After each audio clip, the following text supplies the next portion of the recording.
പാടുകളൊന്നുമില്ലാത്ത സുന്ദരമായ മുഖത്തിന് വേണ്ടി നമുക്കൊരു ബീട്രൂട്ട് നൈറ്റ് ക്രീം ഉണ്ടാക്കിയാലോ. അതിനായി ഒരു ബീട്രൂട്ട് നല്ലവണ്ണം പീൽ ചെയ്ത് എടുക്കുക. പീൽ ചെയ്ത ബീട്രൂട്ടിനെ നല്ലവണ്ണം കഴുകി ഗ്രേറ്റ് ചെയ്ത് വെക്കുക. ഗ്രേറ്റ് ചെയ്ത ബീട്രൂട്ടിനെ മിക്സിയുടെ ചെറിയ ബൗളിലിട്ട് 2 ടേബിൾ സ്പൂൺ റോസ് വാട്ടറും ചേർത്ത് നല്ലവണ്ണം അടിച്ചെടുക്കുക. ബീട്രൂട്ടിനെ നല്ലവണ്ണം അരിച്ചെടുക്കുക. ഒരു കോട്ടൺ തുണിയിലോ ഒരു അരിപ്പയിലോ വെച്ച് നല്ലവണ്ണം അരിച്ച് എടുക്കുക.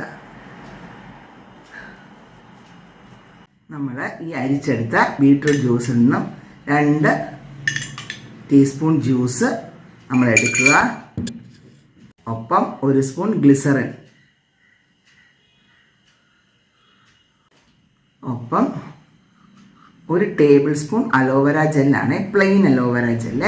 ഒപ്പം 2 വൈറ്റമിൻ ടാബ്ലറ്റിൻ്റെ ഓയിൽ ആഡ് ചെയ്യണേ. നല്ലവണ്ണം